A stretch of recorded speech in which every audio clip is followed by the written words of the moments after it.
Hello everyone and welcome to the bank IQ। मेरा नाम है तरुण और अब हम करेंगे स्लॉक्स का सेट नंबर 12। तो देखते हैं इसमें क्वेश्चंस क्या गिवन है। ओके, सो फर्स्ट आपके पास यहाँ पर कोडिंग में दिया हुआ है। देखिए इसका मतलब क्या है कि all R are P. Okay, all R P, ठीक है। उसके बाद यहाँ पर इसका मतलब क्या है कि some T R are. Okay, कुछ टी क्या है वो आर है, ठीक है। उसके बाद उसने क्या दिया हुआ है, देखिए some Q R not T. Okay, कुछ क्यू टी नहीं है तो क्यू मान लेते हैं यहाँ पर है। कुछ क्यू, कुछ पार्ट क्यू का वो टी नहीं है, ठीक है। उसके बाद सम एस आर क्यू, कुछ एस क्या है वो क्यू है, ठीक है। अब कंक्लूजन्स को देखते हैं। फर्स्ट कंक्लूजन में उसने पॉसिबिलिटी की बात करी है क्या कि कुछ टी आपके पास क्या है एस हैं, कुछ टी के एस होने की पॉसिबिलिटी है। हाँ, मैं इसको चाहता तो इस साइड बना सकता था ना, तो मतलब इसकी पॉसिबिलिटी हो सकती है, ठीक है। उसके बाद उसने बोला कि सम आर नॉट क्यू, कुछ आर क्यू नहीं है। नहीं, इसको मैं कंफर्म नहीं बोल सकता हूँ। क्यों? क्योंकि देखिए अगर मैं चाहता तो इसका डायग्राम कुछ इस तरीके से बना सकता था ना कि आर आपके पास यहाँ पर है, क्यू आपके पास यहाँ पर है, ठीक है। और ये पार्ट क्यू का ये टी नहीं है, मैं इसको इस तरीके से बना सकता था, ठीक है। और आपके पास ये क्या बन जाता, पी बन जाता। फाइन, मतलब मैं इसको चाहता तो इस तरीके से बना सकता था ना। एक बार देख लीजिए, अगर मैं इसकी बात करूं, आपके पास स्टेटमेंट सारे सही हैं। पहला क्या है आपके पास कि ऑल आर पी, सारे के सारे आर क्या है पी है, ट्रू है। उसके बाद कुछ टी क्या है वो आर है, ये भी ट्रू है। उसके बाद कुछ पार्ट क्यू का वो टी नहीं है, ये भी ट्रू है। उसके बाद some part of S R, कुछ पार्ट एस का क्या है वो आर है, ये भी आपके पास क्या है ट्रू है। तो इसका मतलब क्या है, स्टेटमेंट सारे सही हैं। और यहाँ पर अगर मैं देखूँ तो सारे के सारे आर आपके पास क्या हो रहे हैं, क्यू हो रहे हैं। लेकिन उसने बोला क्या था कि कुछ पार्ट आर का क्यू नहीं है, तो ये क्या हो जाएगा, रॉन्ग हो जाएगा, ठीक है। उसके बाद उसने हमसे क्या बोला है कि यहाँ पर पॉसिबिलिटी की बात करिए कि सारे के सारे आर के क्यू होने की पॉसिबिलिटी है, सारे के सारे आर के क्यू होने की पॉसिबिलिटी है। यहाँ पर देख लीजिए हमने बना लिया, हाँ इसकी पॉसिबिलिटी है, तो ये क्या हो जाएगा, ट्रू हो जाएगा। उसके बाद यहाँ पर क्या है कि कुछ पार्ट एस का वो आर नहीं है, उसने हमसे ये चीज़ कंफर्म बोली है। इसको मैं यहाँ पर बना लेता कि टी आपके पास ये है, ठीक है, आर आपके पास ये है। इन केस अगर मैं मान लेते हैं क्यू को कुछ इस तरीके से बनाता और एस को यहाँ बना लेता, इन दैट केस देखिए आपके पास सारे के सारे एस आर हो सकते थे ना, ठीक है। तो उसने यहाँ पर क्या बोला कि कुछ पार्ट एस का वो आर नहीं है, तो ये क्या हो जाएगा, रॉन्ग हो जाएगा। अगर मैं यहाँ पर पॉसिबिलिटी की बात करूँगा तो उसने बोला कि सारे के सारे एस का पी होने की पॉसिबिलिटी है, सारे के सारे एस के पी होने की पॉसिबिलिटी है। हाँ, तो जैसे कि अगर ये बनता आपके पास, इसके ऊपर क्या बन जाता है, यहाँ पर पी बन जाता, तो मतलब क्या है, इसकी भी पॉसिबिलिटी है, ये भी क्या हो जाएगा, ट्रू हो जाएगा, ठीक है। नेक्स्ट क्वेश्चन देखते हैं। देखिए ओके, नेक्स्ट क्वेश्चन क्या है, उसने बोला है कि which statements are redundant to follow the above given conclusion. Okay, कौन से स्टेटमेंट्स ऐसे हैं जिनकी हमें ज़रूरत नहीं पड़ेगी इन कंक्लूजन्स को फॉलो करवाने के लिए, ठीक है। तो इसको हम किस तरीके से करेंगे, हम इसको हमेशा ऑप्शन से करते हैं। आप डायरेक्टली ऑप्शंस पर आ जाइए, आप कंक्लूजन को भी मत बनाइए। आप अगर डायरेक्टली ऑप्शंस पर आएंगे तो देखिए फर्स्ट वाले को चेक करते हैं। उसने क्या बोला कि फर्स्ट, सेकेंड एंड सिक्स ये क्या है, ये रिडंडेंट है, मतलब क्या, इनके अलावा आपके पास आंसर आ जाएंगे, ठीक है।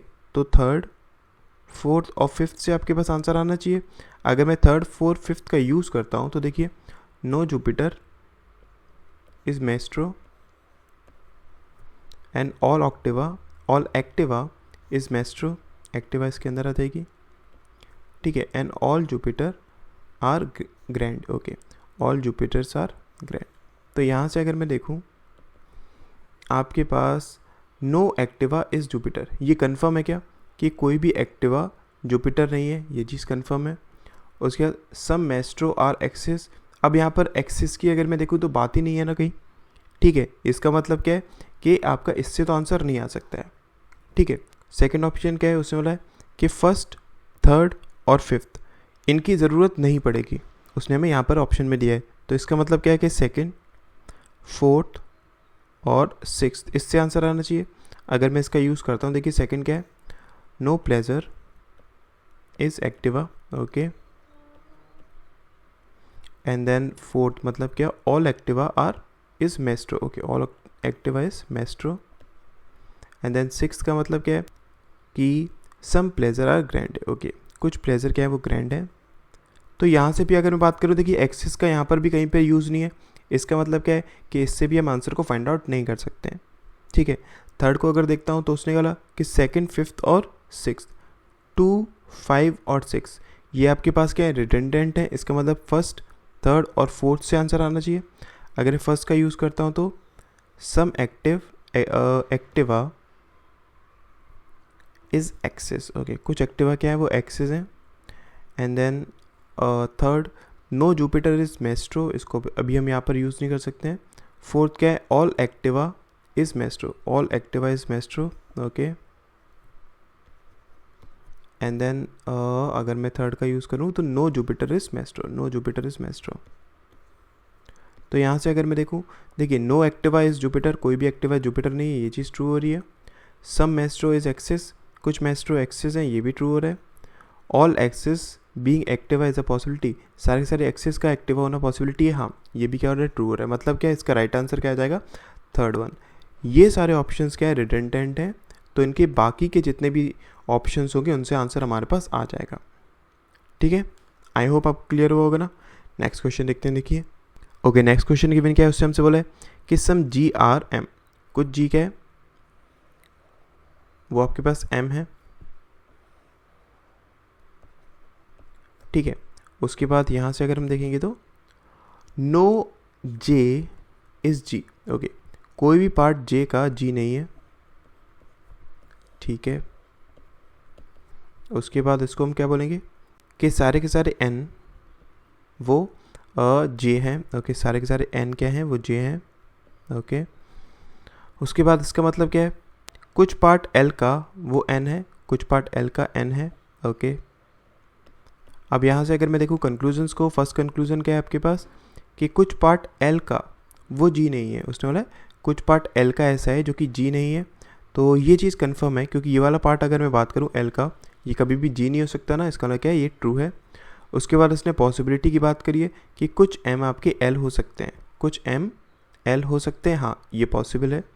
उसके बाद फिर से पॉसिबिलिटी की बात करिए क्या, कि सारे के सारे N आपके पास M हो सकते हैं, सारे के सारे N आपके पास M हो सकते हैं, हाँ। तो मैं इसको बना सकता था किस तरीके से, G आपके पास यहाँ पर है ना, मैं अगर चाहता तो J को यहाँ बना सकता था, ठीक है, M आपके पास यहाँ हो जाता और J के अंदर आपके पास क्या है, N है, ये आपके पास M है।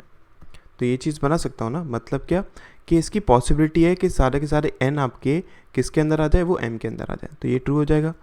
उसके बाद इसकी अगर बात करता हूँ तो उसने कहा कि कुछ पार्ट G का वो N नहीं है, कुछ पार्ट G का N नहीं है।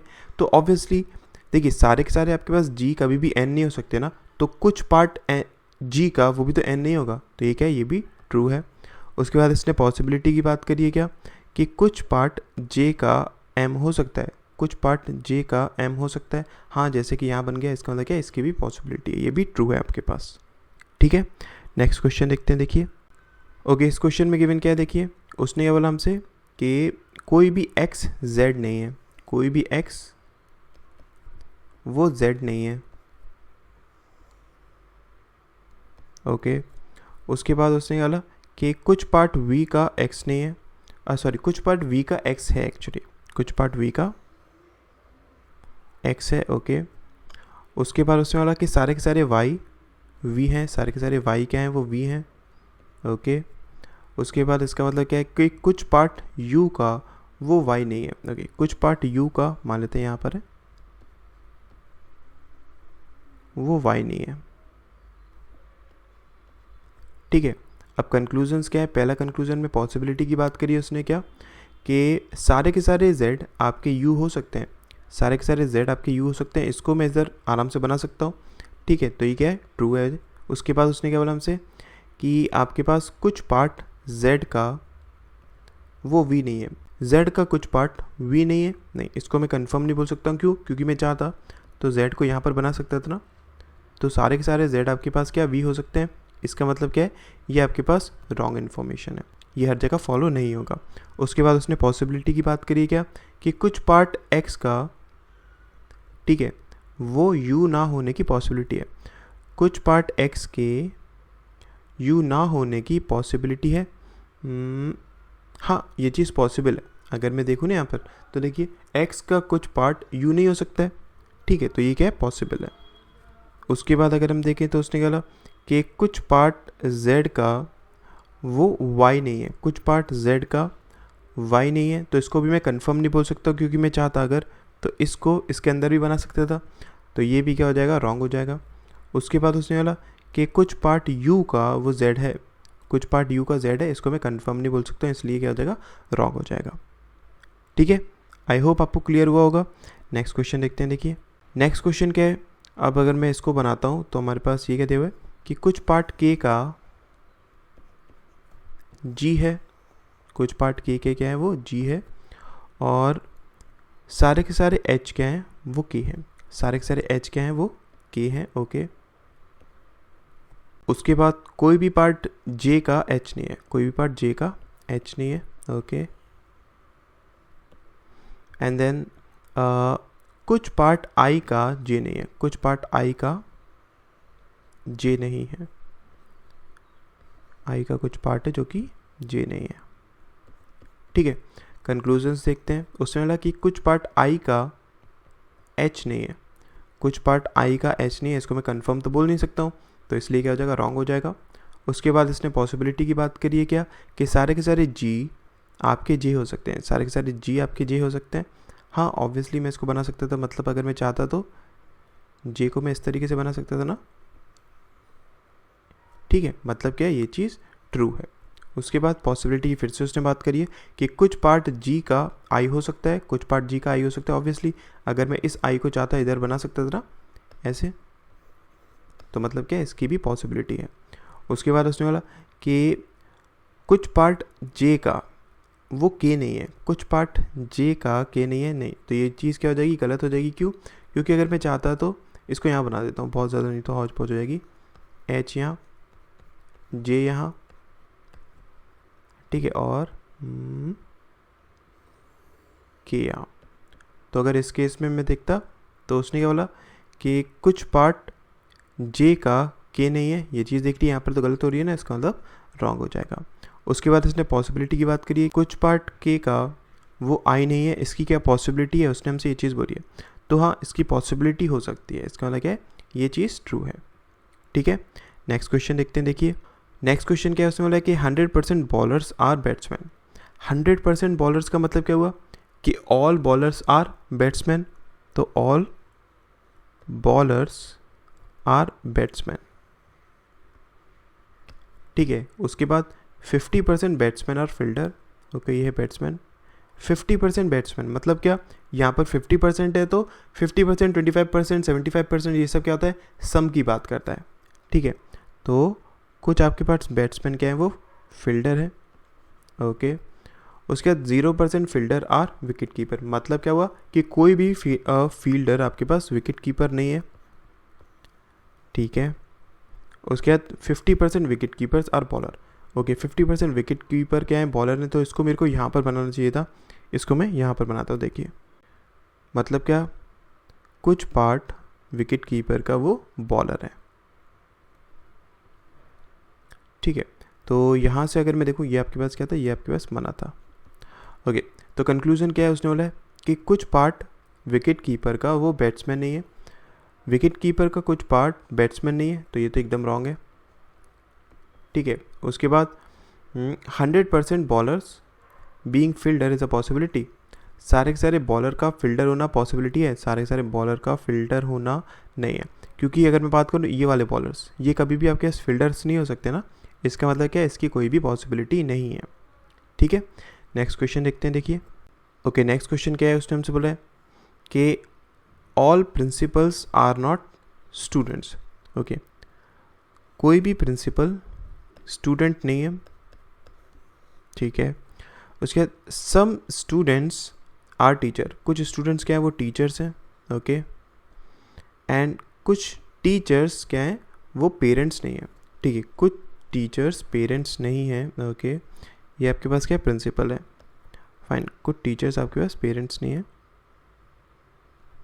ओके। और आगे इसने देखिए, अगर मैं देखूंगा ना, उसने कि कुछ पेरेंट्स आपके पास प्रिंसिपल है, तो मतलब क्या, ऑब्वियसली मैं इसको यहाँ पर बना सकता हूँ। कुछ पेरेंट्स आपके पास क्या है, प्रिंसिपल नहीं है, और कुछ टीचर्स आपके पास वो पेरेंट्स नहीं थे। तो ये डायग्राम इस तरीके से बनेगा। अब उसने पहला कंक्लूजन क्या बोला है कि कुछ पार्ट प्रिंसिपल का वो टीचर नहीं है, कुछ पार्ट प्रिंसिपल का वो टीचर नहीं है। तो इसको मैं कंफर्म बोल सकता हूँ क्या, इसको मैं कंफर्म नहीं बोल सकता हूँ ना, क्यों? क्योंकि देखिए, अगर इसको मैं यहाँ पर बनाना चाहता तो मैं कुछ इस तरीके से बना सकता था ना कि टीचर अगर मैं ऐसे कर देता और बोल देता ये वाला पार्ट टीचर का वो पेरेंट्स नहीं है, इन दैट केस आपके पास सारे के सारे प्रिंसिपल क्या टीचर के अंदर आ रहे हैं। तो इसका मतलब क्या है कि कुछ पार्ट प्रिंसिपल का टीचर ना होना, ये चीज़ क्या है, हर जगह फॉलो नहीं करेगी, इसलिए रॉन्ग हो जाएगा। उसके बाद all parents being student is a possibility, सारे के सारे पेरेंट्स का स्टूडेंट होना पॉसिबिलिटी है, नहीं ये चीज़ पॉसिबल नहीं है। वाई? बिकॉज ये वाला पार्ट अगर हम बात करें पेरेंट्स का, जो कि इसके अंदर है, प्रिंसिपल के अंदर है, वो कभी भी आपके पास स्टूडेंट्स नहीं हो सकता, इसलिए क्या हो जाएगा, इसकी कोई भी पॉसिबिलिटी नहीं है, ठीक है। आई होप जितने भी आज हमने क्वेश्चंस किए वो आपको सब समझ में आए होंगे। Thank you so much.